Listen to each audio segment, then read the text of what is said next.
yang dimuliakan Allah. Bersyukur kita kepada Allah Subhanahu wa taala. Alhamdulillah sampai pada malam hari ini kita masih diberikan kesehatan dan kesempatan oleh Allah Subhanahu wa taala. Nikmat sehat itulah yang membuat kita bisa hadir di rumahnya yang mulia ini pada malam hari ini. Dan nikmat sehat saja tidak cukup. Ada lagi nikmat yang lebih besar daripada itu, yaitu nikmat iman. Nikmat di mana kita berada di dalam hidayah Allah Subhanahu wa taala yang wajib untuk kita syukuri. Karena kalau sehat saja tapi tidak ada iman, tidak ada harganya di sisi Allah. Tapi kalau kita punya iman, walaupun sakit-sakit sedikit, tidak apa-apa. Yang penting iman tetap terjaga. Bisa jadi keadaan-keadaan yang menyulitkan yang diberikan oleh Allah Subhanahu wa taala itu tujuannya hanyalah untuk mengokohkan keimanan dan keyakinan kita kepada Allah Azza wa Jalla. Kita berharap mudah-mudahan di masa-masa yang akan datang kita senantiasa dimudahkan untuk bermajelis, untuk duduk di majelis ilmu, karena fadilah duduk di majelis ilmu sangatlah banyak dan sangatlah luar biasa. Mendapatkan ketenangan jiwa, rahmat dan kasih sayang Allah, doa-doa dari para malaikat, bahkan orang-orang yang melangkahkan kakinya ke tempat ilmu, maka akan didekatkan kepadanya surga Allah Subhanahu wa taala. Ikhwati fillah, ungkapan salawat dan salam sama-sama kita ucapkan untuk Nabi kita yang mulia, Nabi Muhammad sallallahu alaihi wasallam. Allahumma salli ala Muhammad wa ala ali Muhammad. Mudah-mudahan kita semakin setia berada di atas sunnahnya. Mudah-mudahan kita selalu dimudahkan oleh Allah Azza wa Jalla untuk tunduk dan taat kepada apa yang telah beliau sampaikan. Kita laksanakan dengan penuh cinta. Kita laksanakan dengan kesadaran iman, bukan dengan keterpaksaan. Kita berharap mudah-mudahan di hari mahsyar semua kita bisa mendapatkan syafaat dari beliau, sebuah pertolongan di hari yang sulit. Pada kondisi sulit, tentu yang kita butuhkan adalah bantuan-bantuan dan pertolongan, yang salah satunya adalah syafaatul Rasul, syafaat dari Rasulullah sallallahu alaihi wasallam. Mudah-mudahan semua kita bisa mendapatkannya. Amin amin ya rabbal alamin. Ikhwati fillah, ma'asyiral hadirin wal hadirat rahimani Allahu wa iyyakum. Kembali pada malam hari ini, Kamis yang keempat. Ini kayaknya kalau nggak salah sudah 2 kali atau 3 kali kita tidak masuk karena ada aja alasan-alasan dan halangannya. Alhamdulillah malam ini kita dimudahkan. Tema besar kita Kamis keempat ini adalah fikih kontemporer. Yang terakhir yang kita bahas masalah-masalah kontemporer yang berhubungan dengan fikih zakat, zakat dalam kekinian. Alhamdulillah sudah selesai kita baca, dan untuk kelanjutannya saya punya sebuah buku cukup tebal ini bukunya, yang judulnya adalah Al-Mawsu'ah Al-Muyassarah fi Fiqhi Al-Qadaya Al-Mu'asirah, ensiklopedi ringkas tentang fikih kontemporer. Jadi buku ini ditulis oleh sekumpulan para ulama. Kalau di sini dikatakan kumpulan para syekh, para ulama dari 5 universitas yang ada di Arab Saudi. Di antaranya adalah Jami'atul Imam Muhammad Ibn Saud, Jami'atul Malik Saud, Jami'atul Malik Khalid yang ada di Jeddah. Termasuk di antaranya adalah Al-Jami'atul Islamiyah bil Madinatul Munawwarah, Universitas Islam Madinah, dan Jami'ah Al-Qasim. Jami'ah Al-Qasim itu kampus dulu yang pernah dipimpin oleh Syekh Muhammad Ibn Saleh Al-Utsaimin. Jadi kumpulan dari ulama-ulama dari 5 universitas itulah yang menulis buku ini. Mereka berkumpul, bermuzakarah, lalu mereka tuliskan dalam bentuk buku. Ensiklopedia ini ada serialnya. Kalau yang ada sama kita sekarang adalah Al-Qadaya Al-Mu'asirah fi Fiqhil Ibadat. Qadaya Mu'asirah artinya adalah masalah-masalah baru, masalah-masalah kontemporer yang berhubungan dengan al-ibadat, dengan ibadah. Dimulainya dari bab at-taharah. Ada juga mereka punya ensiklopedia juga yang hubungannya dengan al-muamalat, al-maliyah. Jadi ada fikih kontemporer, hukum-hukum pada fikih kontemporer yang berhubungan dengan al-muamalat maliyah. Muamalah yang orientasinya adalah harta. Ada lagi ensiklopedinya yang berhubungan dengan fikhil usrah, fikih keluarga. Jadi dibahas juga oleh mereka berbagai masalah-masalah baru dalam hukum keluarga, lalu mereka simpulkan hukumnya. Mereka sampaikan apa pendapat para ulama. Cuma memang saya tengok di buku ini, khususnya yang ada sama kita, ada sebagian yang ditarjih, ada sebagian yang hanya menyebutkan pendapat para ulama, tapi tidak menyebutkan mana yang rajih. Tapi sebagiannya ada yang diisyaratkan kepada pendapat yang lebih kuat. Ada juga al-qadaya al-mu'asirah fil fiqh tibbi. Fikih kontemporer yang berhubungan dengan soal kedokteran dan kesehatan. Jadi berbagai semua lini kehidupan kita ternyata memang ada masalah-masalah barunya. Apalagi dalam masalah-masalah kehidupan keseharian. Sedangkan dalam masalah ibadah saja ada masalah barunya. Apalagi dalam kehidupan keseharian kita muamalah. Ini soal al-fiqh tibbi, fikih kedokteran atau fikih kesehatan. Itu banyak hal-hal yang baru yang memerlukan keputusan hukum. Ada juga di antara ensiklopedia yang mereka tulis itu fi fiqhil aqalliyat al-muslimah, tentang minoritas muslim. Ketika kelompok minoritas muslim berada di negara yang non-muslim, ada pula fikihnya, ada pula aturan-aturannya, karena mereka pasti tidak akan sebebas hidup di negara Islam. Azan aja kadang tidak terdengar di situ. Kapan masuk waktunya? Kalau mereka mau berjemaah, di mana tempatnya? Kadang-kadang ada yang kerja-kerja pabrik yang di perusahaan-perusahaan, kadang tidak pula dapat izin untuk pergi sholat Jumat, karena untuk sholat Jumat itu bisa 30 kilo dari situ. Jadi semuanya ada fikihnya. Mereka juga punya ensiklopedia tentang al-at'imah wal libas wal zina wal adab, tentang masalah-masalah baru dalam makanan, pakaian, perhiasan dan juga adab. Yang terakhir yang mereka buat adalah al-qadaya al-mu'asirah fi al-jinayat wal qada wal alaqat ad-dawliyah. Ada juga fikih-fikih kontemporer yang berhubungan dengan soal pidana, soal mahkamah, peradilan, al-alaqat ad-dawliyah, hubungan internasional antar negara yang ternyata juga memerlukan keputusan hukum. Boleh enggak kerjasama dengan non-muslim umpamanya? Boleh enggak kita mengambil manfaat dari sesuatu yang dimiliki oleh orang-orang non-muslim umpamanya?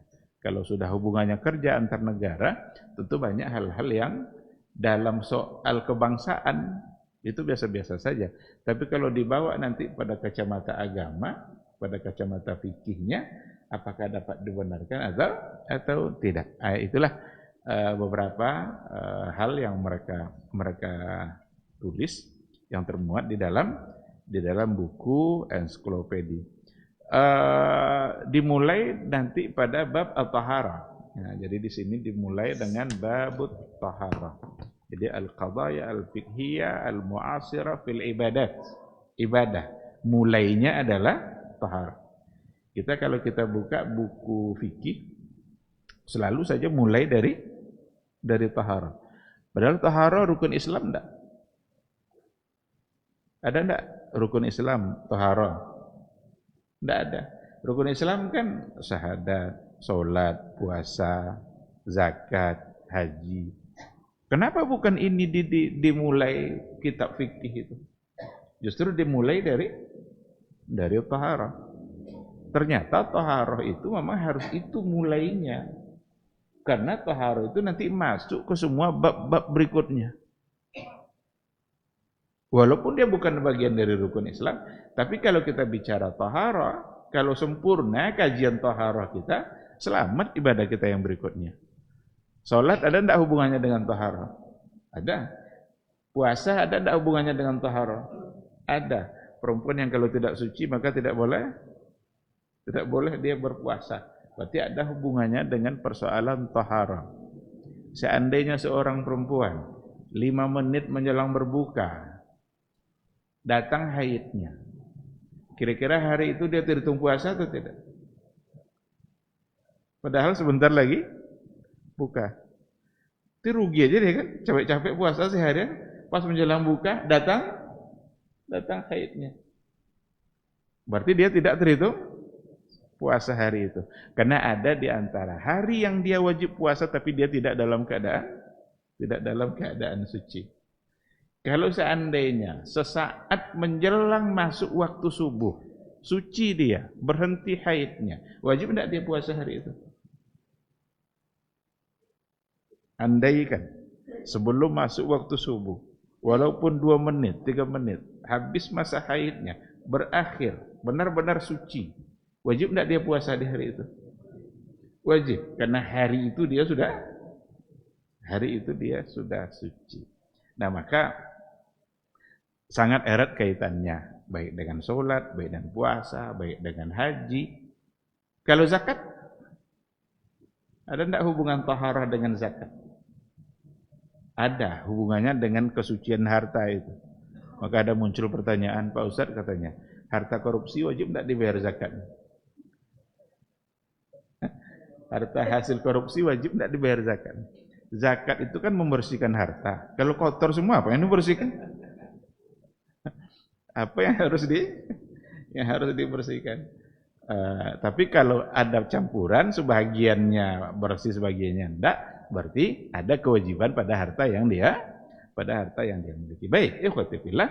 Jadi buku ini dimulai dari persoalan kontemporer dalam babut taharah. Sedikit saya ingin singgung bagaimana metode mereka di dalam menulis. Para ulama kalau menulis hukum fikih kontemporer itu mereka pasti mengikuti secara teori bagaimana cara menjawab masalah kontemporer. Oleh karena itu, yang pertama sekali yang mereka lakukan adalah tasawwur al-mas'alah. Suratul mas'alahnya seperti apa? Seperti apa masalah yang terjadi itu? Maka digambarkan dulu oleh mereka. Itulah metode mereka dalam menuliskan masalah-masalah baru pada buku ini. Setiap masalah diawali dulu dengan suratul mas'alah. Karena tidak mungkin kita paham hukum kalau seandainya kita tidak tasawur dengan masalah. Maka ada kaidah fikih itu, al-hukmu ala syai'in far'un an tasawwurihi. Menghukumi sesuatu itu adalah bagian dari bahwa kita sudah mengerti dengan sesuatu itu.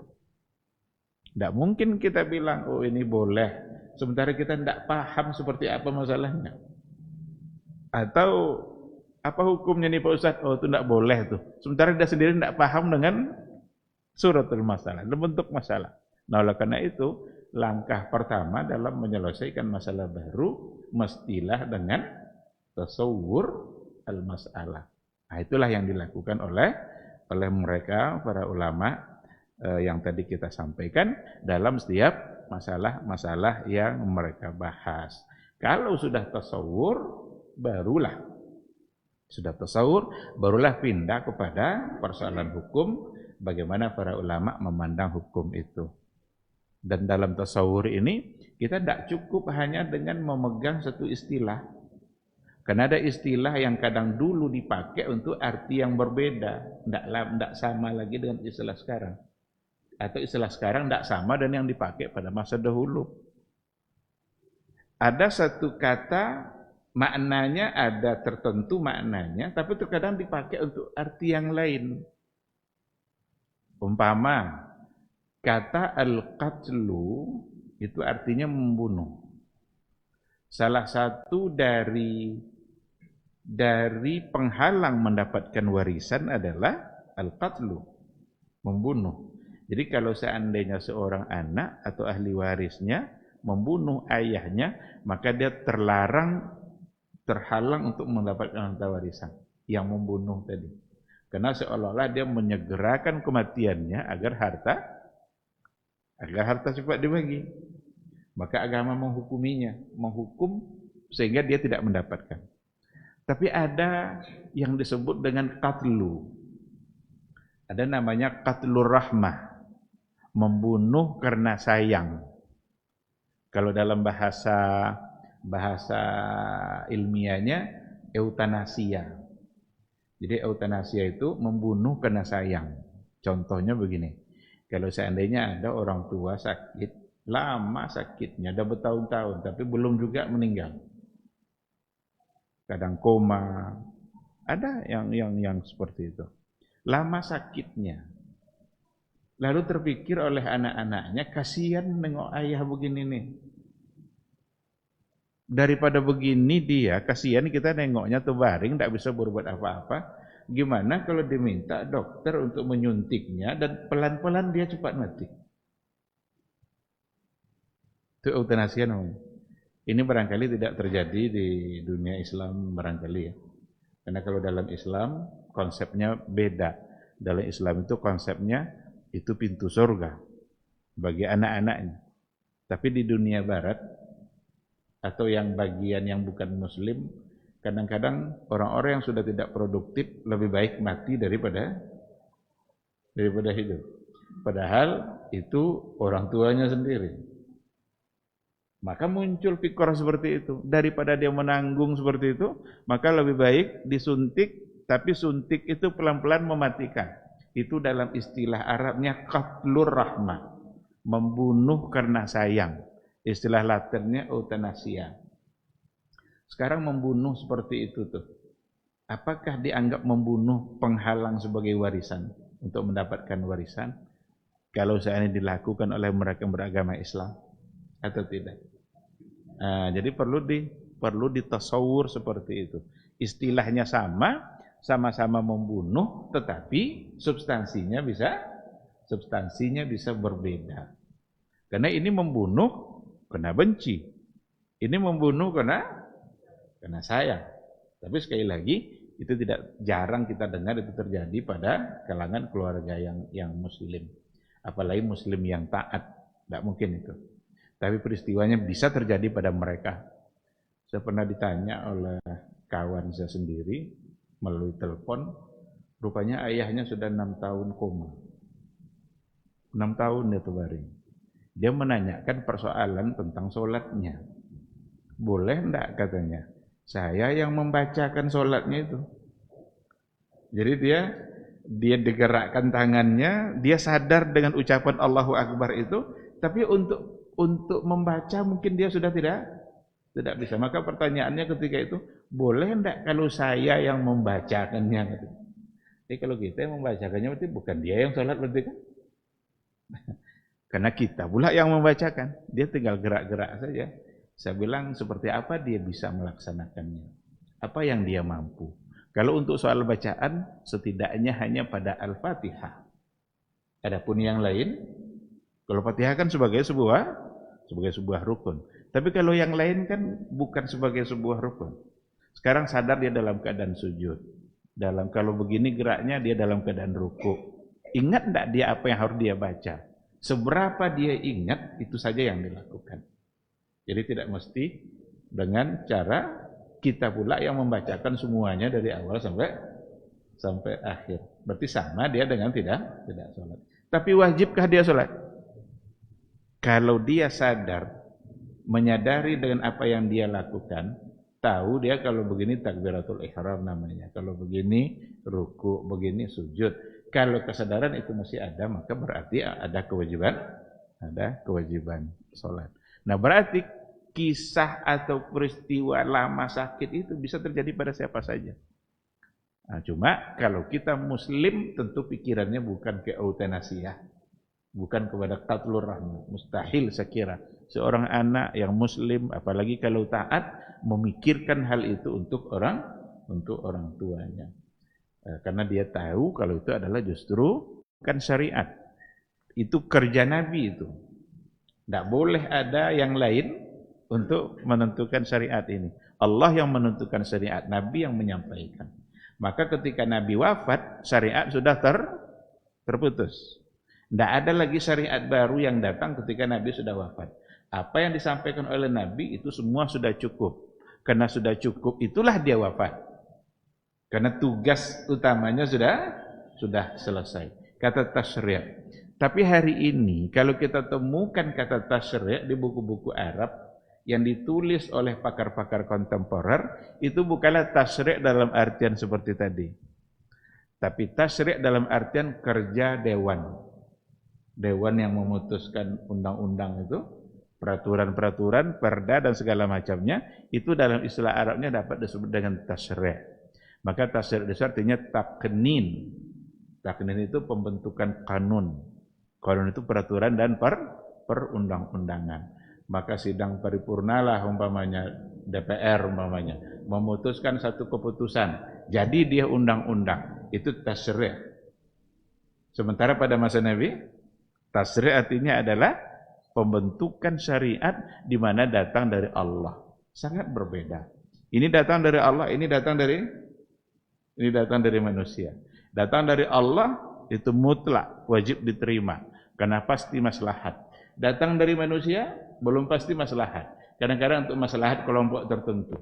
Kadang untuk kepentingan orang-orang tertentu. Karena dibayar, ketok palu. Selesai. Tasyri' juga, tapi bukan sebagai sesuatu yang mutlak seperti yang tadi. Nah, jadi penulis para ulama yang ada di buku ini memulai semua masalah itu dengan suratul masalah. Nah, seperti apa masalahnya? Kalau sudah diberikan penjelasan, barulah mereka pindah kepada hukmul masalah. Itu memang begitulah teori dalam menyelesaikan masalah baru. Dalam hal apa saja? Asal masalah yang belum ada hukumnya, maka mesti dipahami secara baik. Ulama-ulama dulu kalau mereka tidak paham betul dengan masalahnya, mereka tidak akan jawab. Kalau tidak tahu dia apa hakikatnya, maka mereka menghindar untuk menjawabnya. Begitu mudah mereka untuk mengucapkan kata la adri, saya tidak tahu. Maka ada di antara ulama yang mengatakan la adri itu nisful ilm. La adri itu separuh dari ilmu. Karena separuhnya lagi adalah adri. Jadi saya tahu atau saya tidak tahu. Baik, coba kita lihat masalah pertama yang ada dalam buku ini terkait dengan taharah. Masalah pertama di sini adalah isti'malu miyahis sarfis sihhi ba'da tanqiyatiha lit-tahara wa nahwiha. Apa hukum menggunakan air limbah tapi sudah diproses menjadi bersih kembali? Air limbah rumah sakit, limbah perusahaan, kan kotor tuh. Apalagi limbah rumah sakit. Berapa banyak kotoran yang masuk di situ? Dari orang-orang yang sakit, dari pengunjung, dari dokter-dokternya yang ada di sana. Maka ada limbahnya. Dan air limbah itu tentu saja adalah merupakan air kotor yang khalitun bin najasat, yang bercampur dengan najis. Pastilah bercampur dengan kotoran atau dengan najis. Tetapi teknologi hari ini bisa memproses ulang, didaur ulang. Jadi mendaur ulang air limbah. Kembali air itu menjadi suci. Sekarang air yang sudah suci kembali, yang berasal dari air limbah, bolehkah dipakai untuk berwudu? Bolehkah dipakai untuk mandi? Bolehkah dipakai untuk bersuci? Maka dia masukkan ini kepada masalah babu taharah. Masuk kepada babu taharah. Dan itu sekarang itu menjadi solusi, khususnya di kota-kota besar yang sulit mencari air bersih. Kita ini syukur nih tinggal di tempat di mana tidak ada sulitnya nyari air bersih. Tapi kalau di kota-kota besar, itu 1 galon itu bisa puluhan ribu. Jadi penghematan mereka dalam menggunakan air memang sangat nampak sekali, walaupun menggunakan air memang dengan hemat. Tidak boleh menggunakannya secara mubazir. Nah, perusahaan-perusahaan umpamanya mereka memerlukan air dalam proses produksi di perusahaannya itu. Dan ada limbah perusahaan. Mereka akan kesulitan untuk mendapatkan air kembali ketika air itu dibuang begitu saja. Sekarang mereka punya pikiran air limbah yang hasil dari perusahaan mereka itu, dari pabrik-pabrik mereka, dibersihkan kembali, didaur ulang, dan mereka gunakan kembali untuk keperluan perusahaannya. Nah, apa hukumnya? Nah, ini masalah yang pertama. Jadi dikatakan bahwa di sini air-air yang seperti itu afdha at-tawassu' al-kabir fil mabani wa ifratun nas fi istimali kamiyatin kabira minal miyah. Jadi kebutuhan manusia kepada air itu memang sangat banyak, maksudnya kalau seperti di bangunan-bangunan besar, di pabrik-pabrik, perusahaan-perusahaan memerlukan air bersih. Dan salah satu dari solusinya adalah untuk memenuhi kebutuhan itu adalah dengan cara daur ulang. Adik silakan as-sarfis sihhi.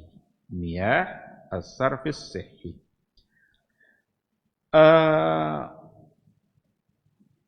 Lalu bagaimana cara menentukan hukumnya? Bagaimana cara mengetahuinya? Bagaimana para ulama berpandangan dalam persoalan ini? Diberikan penjelasan bahwa ini sudah menjadi kepentingan umum atau sudah menjadi rahasia umum bahwa kebutuhan air seperti yang tadi itu, maka diperlukanlah keputusan hukum, ijtihad atau istinbat hukum yang dilakukan oleh para ulama, yang dalam hal ini dikatakan bahwa ada 2 pandangan ulama terhadap masalah yang tadi itu. Saya kira kita sudah bisa membayangkan yang 2 itu tentu antara yang membolehkan dengan yang tidak membolehkan. Dikatakan bahwa al-ittijahul awal, kelompok pertama itu mengatakan jawazu istimaliha fil adati wal ibadat. Kalau memang dengan daur ulang itu membuat air yang kotor tadi benar-benar dihukumkan sebagai air yang suci, hilang unsur-unsur kotoran yang ada di dalamnya karena proses yang sudah dilakukan, maka kelompok pertama mengatakan jawazu istimaliha fil adati wal ibadat. Boleh untuk digunakan kembali baik dalam al-adat maupun al-ibadat. Al-adat itu untuk keperluan keseharian kita. Bersih untuk masak nasi, untuk cuci pakaian. Kalau ibadat berarti hubungannya dengan taharah, berwudu, mandi wajib, mandi janabah. Itu kan semua dengan menggunakan air. Karena air itu kita perlukan dalam kehidupan kita untuk 2 sisi. Ada keperluan yang hubungannya dengan ibadah, ada keperluan yang hubungannya dengan kebiasaan keseharian kita, kebutuhan keseharian kita. Maka untuk dua-duanya, kelompok pertama mengatakan jawaz, mengatakan boleh. Wahiya miyahun tahira fi nafsiha. Karena air itu sudah dapat dikatakan sebagai air yang suci pada dirinya, wa mutahhiratun li ghairiha, dan dia juga mensucikan yang lain. Maka disamakan hukumnya dengan ma'ul mutlak, air mutlak. Air mutlak itu kan suci dan menyucikan. Beda nanti kalau sudah muqayyad. Ada air yang suci tapi tidak menyucikan. Air yang sudah bercampur, mungkin dia masih suci. Air kopi umpamanya, kan suci itu. Kalau tidak suci tidak mungkin kita minum. Tapi dia tidak mensucikan. Air teh, air yang sudah bercampur dengan yang suci yang lainnya. Sudah berubah fungsinya. Dia suci tapi tidak mensucikan. Tapi kalau ma'ul mutlak, tahir wa mutahhir. Dia sendiri suci dan dia bisa menyucikan yang lain. Laha jami'u ahkamil ma'il mutlak. Bagi air yang didaur ulang tadi, dia padanya ada semua hukum-hukum al-ma'ul mutlak. Hukum-hukum yang ada pada air mutlak ada pada air yang hasil dari daur ulang yang tadi itu. Wa huwa allazi 'alaihi qararat al-majami' wal hay'at. Inilah yang menjadi keputusan banyak lembaga fatwa, lembaga fikih sepakat dengan keputusan ini. Bahkan mereka mengambil dari itu. Karena ada majma' fikih Islami itu ada yang sifatnya internasional, lembaga fikih, Akademi Fikih Islam Internasional yang ada di Jeddah itu. Itu mereka ada terus pertemuan-pertemuan mereka, kadang tahunan, untuk membahas masalah-masalah baru, masalah-masalah kontemporer. Termasuk salah satunya mereka bahas adalah yang ini. Dikatakan juga faqad qarrara al-majma' al-fiqhi at-tabi' li rabitati al-alam al-islami. Ada rabitah alam islami, mereka punya majma' fikihnya. Ada lembaga fikihnya, lembaga yang memang mereka selalu bermuzakarah untuk menentukan hukum fikihnya. Mereka mengeluarkan satu keputusan bahwa sesungguhnya air yang limbah tadi itu iza nuqiyah. Kalau memang diproses kembali, didaur ulang untuk dibersihkan, dan dengan didaur ulang itu lam yabqa lin najasah atharun fi ta'mi. Tidak ada lagi tersisa najis itu, tidak yang tadinya najis bercampur dengan najis, tapi ketika didaur ulang tentu hilang dia. Kalau memang bisa hilang dan dibuktikan pada rasanya, pada warnanya, pada aromanya. Tengok aromanya, tidak ada yang meragukan. Rasanya sama dengan air mutlak yang lainnya. Warnanya juga sudah menjadi warna yang bersih. Kalau seandainya seperti itu, maka dia mengatakan sara tahuran. Berarti dia sudah menjadi air yang bersih.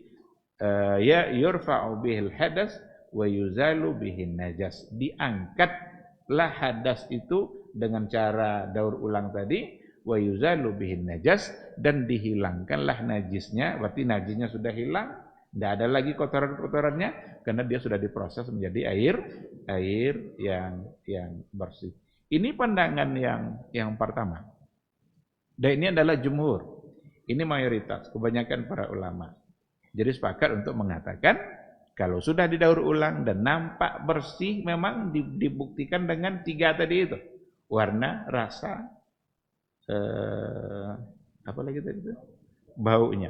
Warna, rasa, dan aromanya. Kalau 3 ini kan ini yang menentukan kesucian. Berarti dia menjadi suci. Namun ada kelompok yang kedua, al-ittijah ats-tsani. Nah, pendapat yang kedua mengatakan yara anna hadzal miyah mustaqdharatun taba'an. Air-air seperti ini itu secara tabiat air itu memang mustaqdhara. Mustaqdhara itu sesuatu yang dipenuhi oleh qadzara, kotoran, najis. Sesuatu yang tidak bersih. Kaifa waqad khalatat han-najasat wal qadzurat. Bagaimana mungkin air yang sudah bercampur dengan najis seperti tadi itu kembali dapat menjadi bersih? Berarti pendapat kedua mengatakan airnya tetap tidak bersih. Nah, ini pendapat dari kelompok yang kedua. Di antara yang setuju dengan pendapat kedua ini adalah Syekh Bakar Abu Zaid. Ada salah seorang ulama di Timur Tengah, di Arab Saudi, namanya Syekh Bakar Abu Zaid. Dia yang cenderung untuk mengatakan tidak bersih. Alasannya apa? Ada 3 hal di sini pada air itu. Yang pertama, al-fadalat an-najasah. Kotoran-kotoran yang memang di situ adalah najis. Ada fadalat al-amrad al-mu'diyah. Kalau seandainya itu limbah rumah sakit umpamanya, itu fadalat al-amrad mu'diyah. Itu kotoran-kotoran najis-najis yang berasal dari penyakit-penyakit yang menular di antaranya. Dan yang ketiga, illatul istikhbas wal istiqzar, dengan illat istikhbas. Istikhbas itu khabas. Khabas itu sesuatu yang buruk, busuk atau menjijikkan. Kita kalau air daur ulang ada di gelas daur ulang, tahu kita ini asalnya air limbah, mau enggak kita minum? Berarti ada illat istikhbas di situ. Illat di mana memang dia adalah khabas. Dan Allah mengharamkan yang khabais. Ini alasan dia ini. Wal istiqzar. Istiqzar itu qadzarah, itu sesuatu yang ya sama, najis, kotor. 3 illat inilah yang membuat katanya. Walaupun 2 illat pertama dapat dibersihkan dengan cara daur ulang, tapi illat yang ketiga enggak. Sulit kita menghilangkan perasaan itu. Kalau untuk minum aja kita tidak mau, apalagi untuk berwudu. Nah, jadi dia punya alasan, tetapi dia sedang berhadapan dengan jumhur yang mengatakan boleh. Kalau seandainya tidak tanpa sepengetahuan sama sekali. Kalau tadi itu kan dibawa pada perasaan itu kan. Sekarang tidak ada yang memberitahukan. Ada gelas bersih, airnya bening. Minum kita. Ada sesuatu yang kita ragukan? Tidak. Berarti tadi itu kan bukan kena air yang tidak bersih, tapi kena perasaan. Dan hukum tidak boleh pakai perasaan. Kalau pakai perasaan nanti banyak kali hal-hal yang mesti kita tinggalkan. Ini rasa-rasanya zakat ini tidak pas nih. Lalu tidak berzakat kita. Kalau seandainya dibawa kepada perasaan. Nah, jadi ada argumentasi yang disampaikan oleh para ulama. Jadi pertama mengatakan bahwa airnya bersih. Kalau memang 3 hal yang sebagai sifat air bersih itu ada padanya. Tengok dari sisi warna. Kalau limbah tentu warnanya sudah gelap itu. Sekarang hasil dari daur ulang bersih, bening sama sekali. Dari segi warna, dari segi rasa, coba rasa, tidak ada sesuatu yang membuat kita menjadi ragu. Termasuk juga pada bagian yang ketiganya, ternyata juga tidak. Kalau 3 ini sudah selesai semua, sudah bersih kembali, apa dasar kita untuk mengatakan tidak bersih? Maka dalam hal ini yang lebih kuat sebenarnya adalah pendapat yang pertama. Cuma perlu diberikan penjelasan tambahan. Penjelasan tambahan itu dibedakan nanti. Ada air bersih yang bercampur dengan yang kotor, ada air yang memang asalnya najis. Kalau air yang asalnya najis, pipis umpamanya, didaur ulang pipis ini, berarti tidak. Karena dia bukan air bersih yang bercampur. Yang dipersoalkan oleh para ulama ini adalah air yang awalnya bersih, tapi karena dia digunakan untuk keperluan, maka dia menjadi kotor. Ini yang dikatakan oleh para kelompok pertama tadi, bahwa itu hukumnya dapat boleh untuk digunakan baik dalam persoalan ibadah maupun untuk keperluan keseharian kita. Baik, kita jawab dulu suara azan insyaallah.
Bismillahirrahmanirrahim. Alhamdulillah wassalatu wassalamu ala Rasulillah wa ala alihi wa sahbihi wa mawala.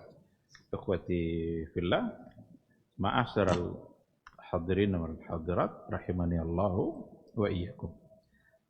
Kembali kita ke materi kita. Jadi pada persoalan yang pertama tadi, apakah boleh menggunakan air yang didaur ulang, air limbah yang didaur ulang kembali, apakah dapat digunakan untuk bersuci atau tidak?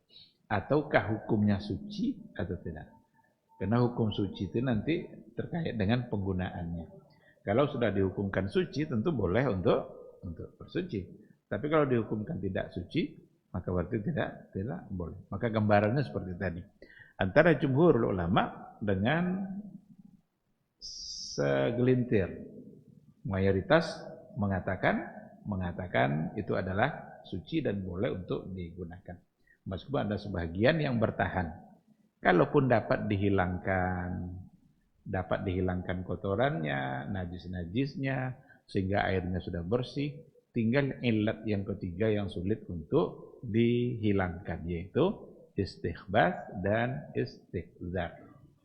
Sesuatu yang memang kita menganggap itu adalah khabas. Khabas itu sesuatu yang menjijikkan. Baik, kita masuk pada persoalan yang kedua. Ada at-taharatu bil bukhar. Biasanya kalau kita bersuci dan menggunakan media apa? Air. Atau kalau bertayamum dengan menggunakan tanah. Rata-rata kita menggunakan media untuk mensucikan najis itu apa? Adalah air. Tetapi ada sekarang itu bil bukhar. Bukhar itu dengan apa maksudnya sini? Bukhar itu maknanya asap atau uap. Uap. Berarti bukan dengan air. Karena ada di antara jenis-jenis pakaian, seperti pakaian yang dari sutra, pakaian yang dari bulu-bulu apa itu, yang kalau seandainya dibersihkan pakai air, itu bisa merusak pakaian itu sendiri. Nah, biar dia tidak rusak, ada cara baru untuk membersihkannya, menyucikannya. Itulah dengan bukhar tadi itu, dengan uap, dipanaskan dia. Kita kan juga kalau cuci tangan karena ada tempat, ada angin yang keluar, berarti tidak lagi pakai kertas, kan tidak lagi pakai tisu, pakai apa, tapi terasa panas, terasa apa, yang penting kering. Itulah ibaratnya. Nah, sekarang dapatkah pakaian menjadi bersih dari najis itu kalau seandainya tidak menggunakan air, tapi cukup dengan menggunakan uap seperti yang tadi itu? Ada udara panasnya, ditambah nanti dengan angin-anginnya untuk menghilangkannya, mungkinkah untuk membersihkan najis dan dengan menggunakan itu atau tidak? Nah, ini juga salah satu dari persoalan yang dibahas oleh para ulama.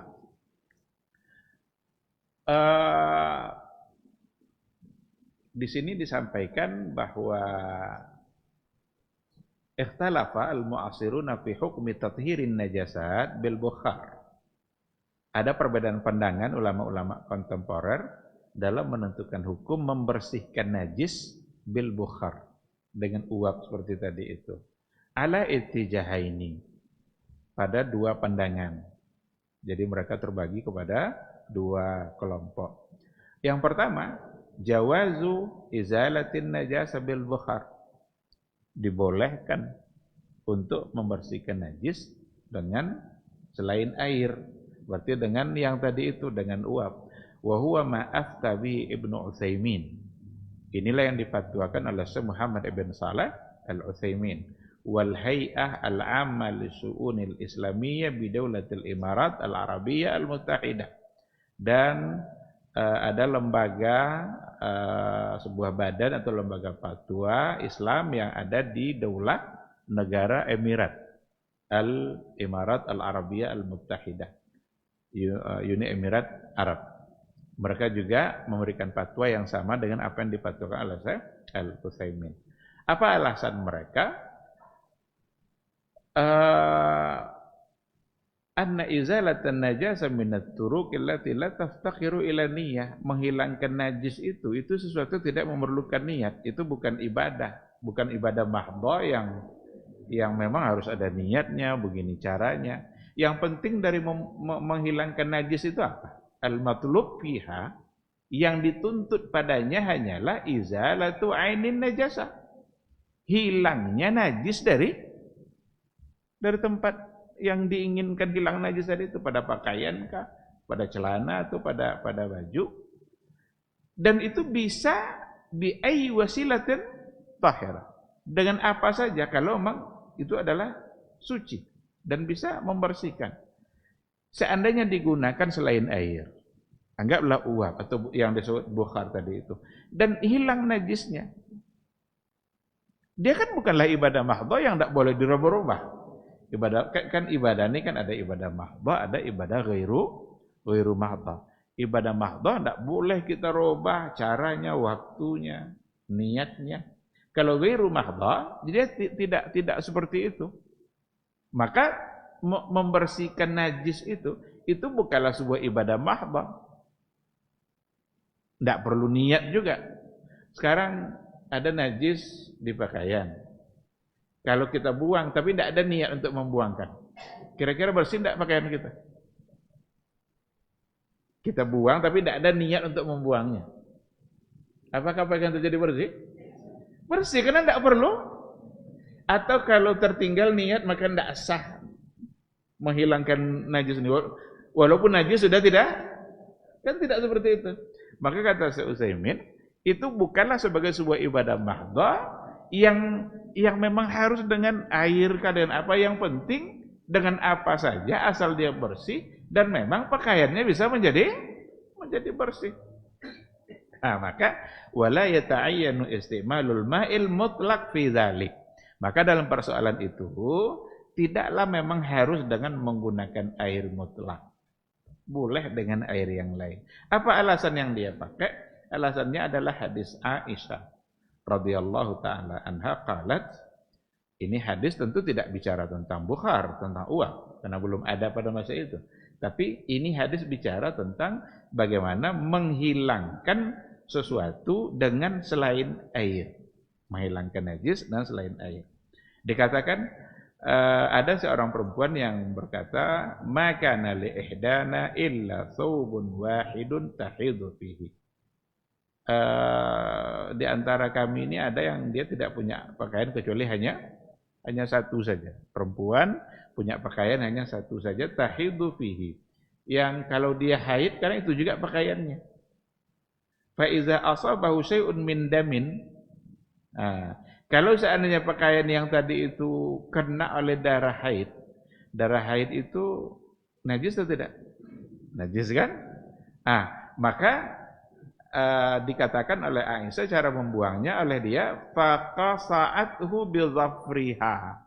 Qasa'athu bizafriha, dengan kukunya dicongkel-congkel dengan kukunya sampai hilang darah itu. Itu kan bukan dengan air. Nah, kira-kira kalau memang sudah hilang, bersih tidak pakaian? Berarti bisa saja menghilangkannya dengan selain air. Nah, kemungkinan bisa menghilangkan dengan selain air inilah yang dipakai ilatnya oleh Syekh Utsaimin. Dan juga yang lembaga fatwa yang ada di Emirat tadi itu. Kalau begitu, berarti tidaklah mesti dengan air. Wa ujiba anhu, dijawab alasan ini oleh yang mengatakan pandangan yang berbeda, bi annahu mu'aridun bi hadits Asma. Hadis yang tadi itu bertentangan dengan hadis Asma, di mana Asma mengatakan ja'at imra'atun ilan nabi, datanglah seorang perempuan kepada Nabi sallallahu alaihi wasallam, faqalat, dan ia berkata, ihdana yusibu thawbaha min damil haidhi. Ada salah seorang dari kami kena pakaiannya oleh darah haid. Kaifa tasna? Bagaimana dia harus melakukannya, membersihkannya, apa yang harus dia lakukan? Faqala tahuttuhu tsumma tuqrisuhu bil ma.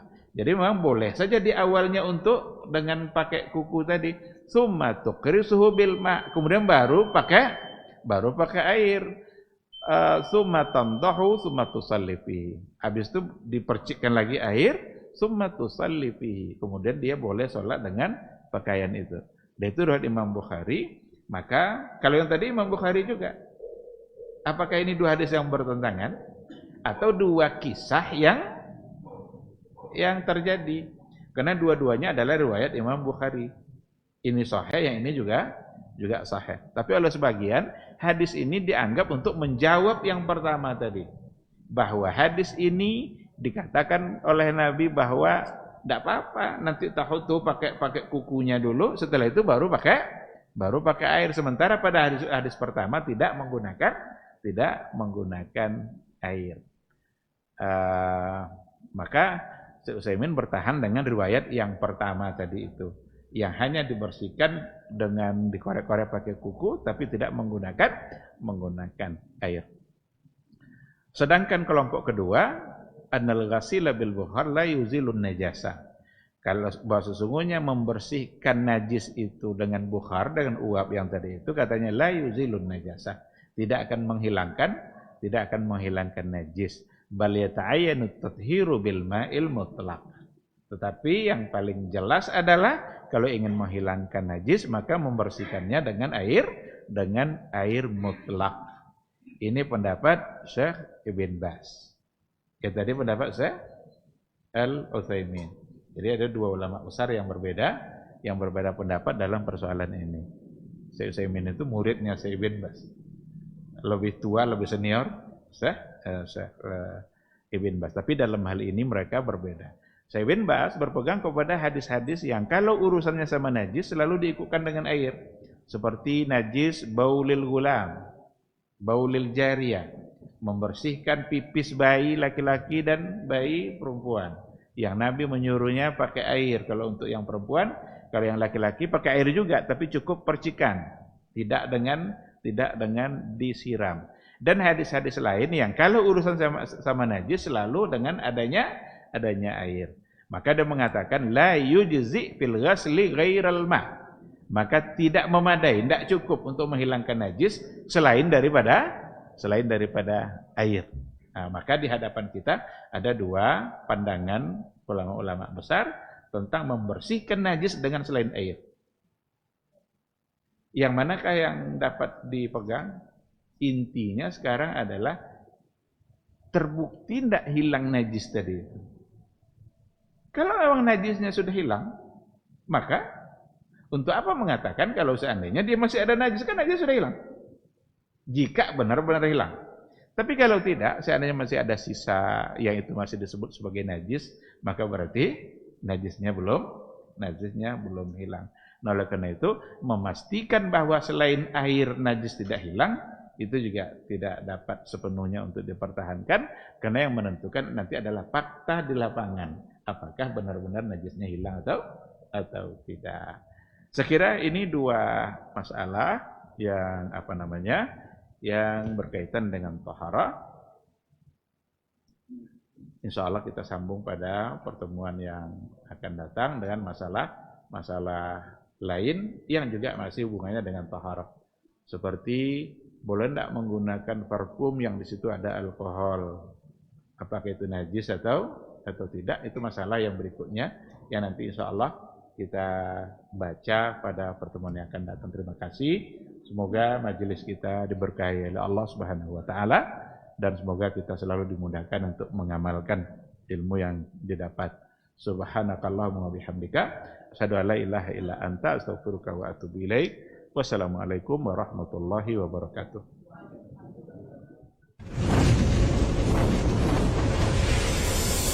Baba TV Sunnah, belajar agama baru alim.